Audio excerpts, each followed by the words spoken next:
Our buddy Ian Castleberry, ready to talk some baseball and some pop culture headlines as well with the passing of both John Madden and the beloved Betty White. But first things first, we welcome Ian in. How you doing, friend? Hey, I'm great. Happy New Year to you guys. Charlie, great to hear you. Good to be talking to you, Ian. I feel smarter every time I listen to you. I know, right? Always happens. And Ian, great to have you, buddy. Let's start first with Cody Seager. Retires after a career year with the Mariners, the only team, by the way, he's ever known. And Ian, nothing wrong with going out on top, and certainly that's what Seager is doing. But why is he throwing in the glove now? Well, first of all, it's Kyle Seager, not Cody. Kyle, Seager. sorry, Cody Seager just signed a big contract with the Dodgers. That would be a good time to retire after signing for $300 million. Sorry, I got my Seagers confused. I think the Rangers are going to make him earn it. But his brother, Kyle Seager, kind of maybe one of the best or better Major League players that fans just don't know about because he's always played out in Seattle. His games are on the West Coast. They're late. The Mariners haven't really been a playoff contender, although they did come close this year. So Kyle Seager is a guy who, he hits 25, 30 home runs, plays great defense at third base. But yeah, he's decided to retire after this season. He just turned 34 years old. And this wasn't a case where he's injured or beat up. Seager's been a very durable player throughout his career, averaging about 152 to 155 games per season. He's played 11 Major League seasons. Again, this wasn't about injuries. This wasn't about him being upset about the labor dispute currently going on in baseball. He just decided it was time after 11 seasons. His quote to Ryan Divish of the Seattle Times was, "As much as I love baseball, it was time." So he's been considering retirement since spring training. So, I know a lot of people think you would play professional sports as long as you can. In Kyle Seager's mind, 11 years apparently was enough.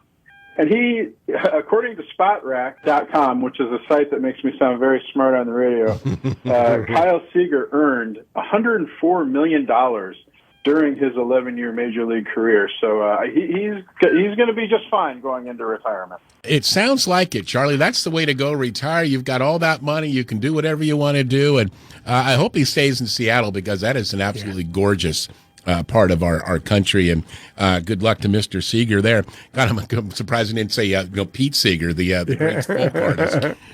Too many Seagers out there for me.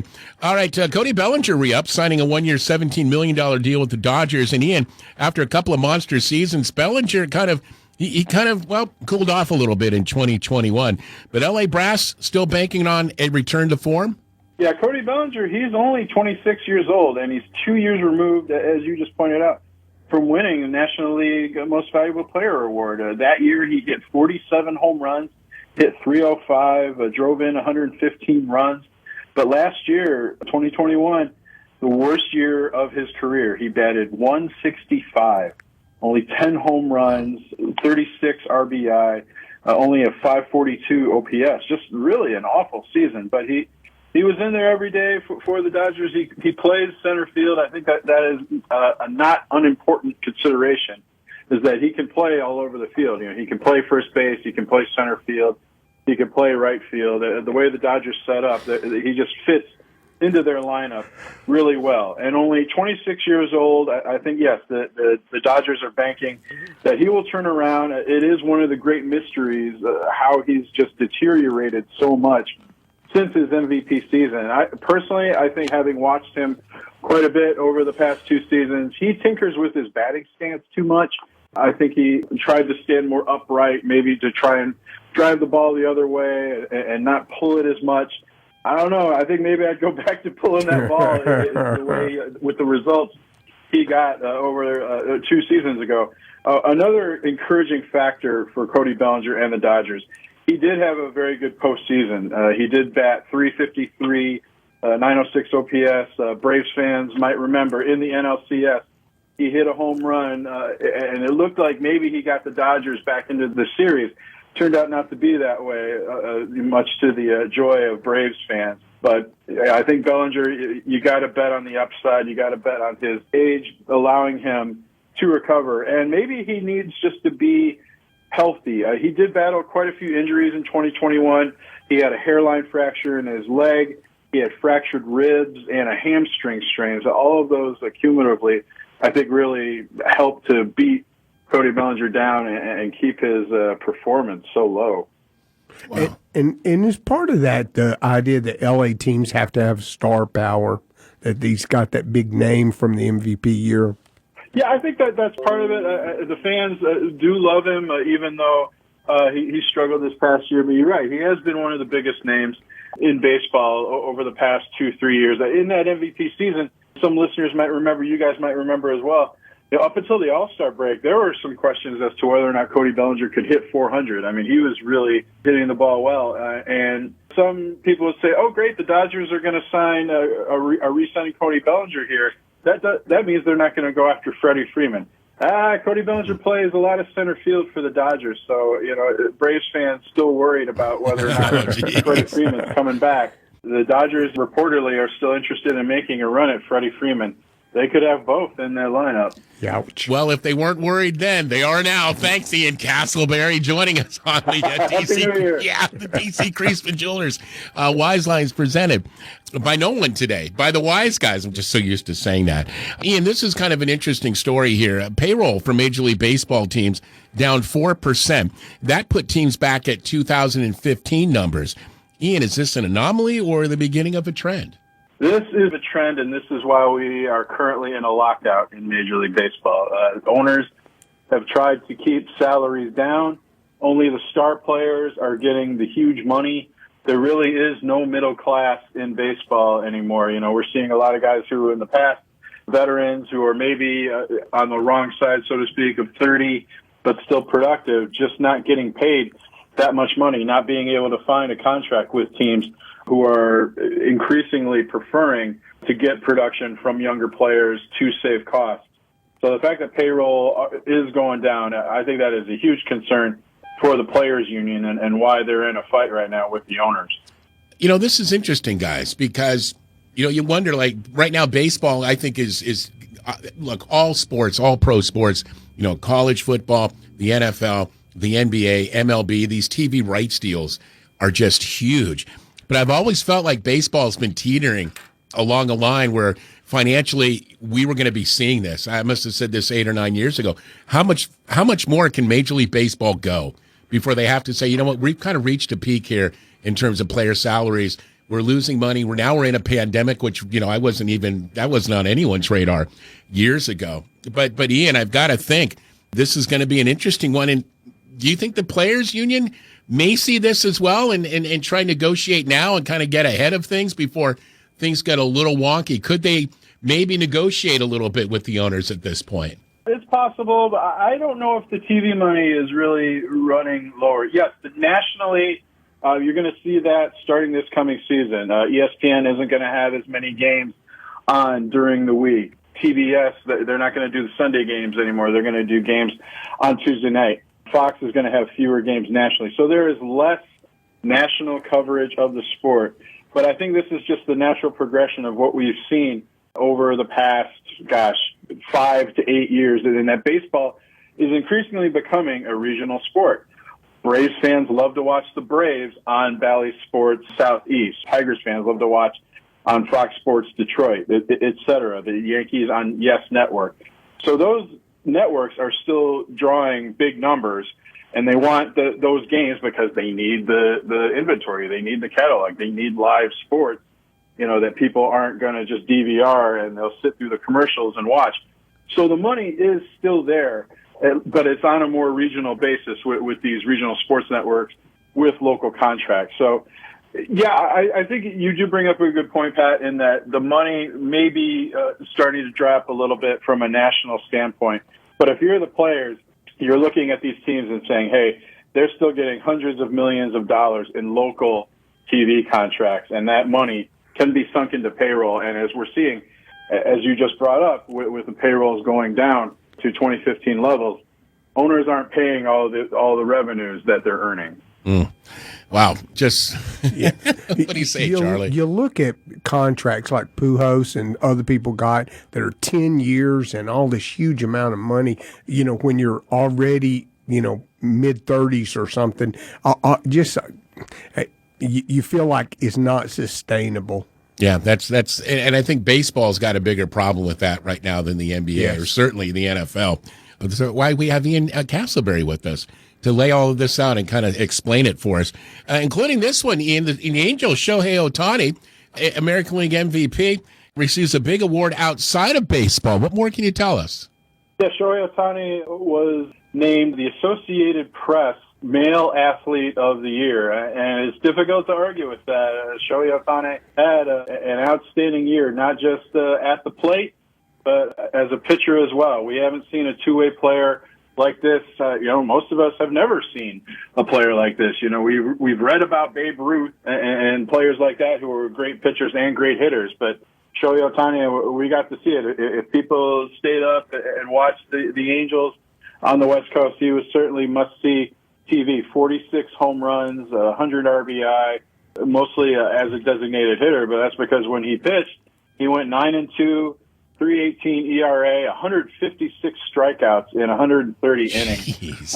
Easily the Angels' best pitcher and their best hitter. So, yeah, I think an easy choice for Associated Press Male Athlete of the Year. If you look at the history of that award, they don't usually go out on a limb as far as choosing an award winner. They usually stay with the team sports. Maybe in an Olympic year, they'll choose somebody like Michael Phelps, but last year it was LeBron James. Before that, it was Kawhi Leonard. So, yeah, I think that Shohei Ohtani was a must-see athlete in 2021 and deserved that award.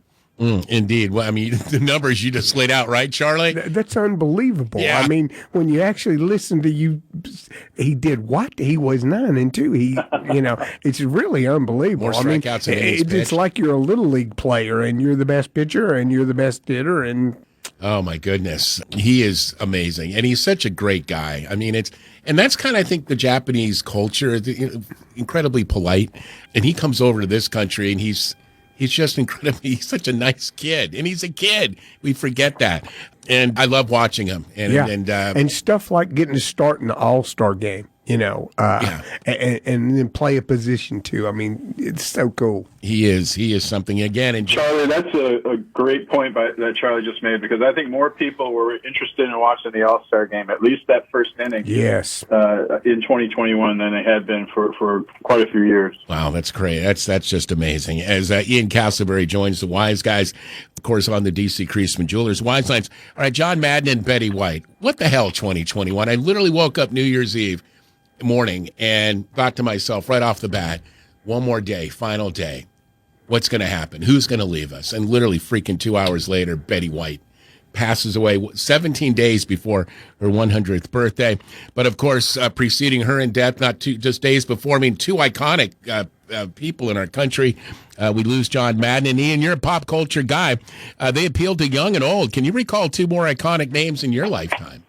No, certainly not that span generations, as you said, old and young, people who aren't even, big sports fans or even big entertainment fans. I think most everybody knows who Betty White is.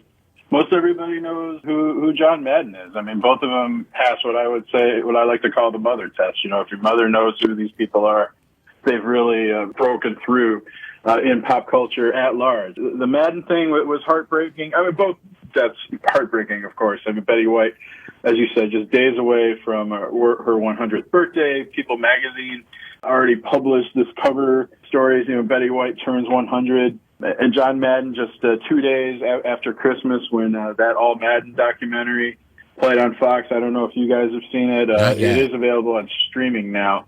But an outstanding tribute to his career.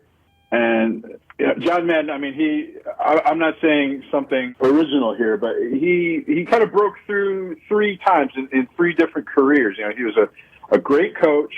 His one-loss record is just outstanding. You almost think it's a typo. It's something like, 103-41 or something like that. Won a Super Bowl.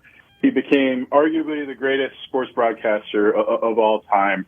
I think really breaking through in football, becoming known to even casual fans. I mean, he just did such a great job.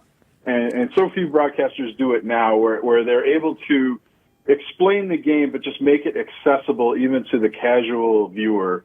And then, an entire generation of fans who might not even be NFL football fans in terms of watching on TV they know him as the Madden video game guy. You know, his name's on the best football video game.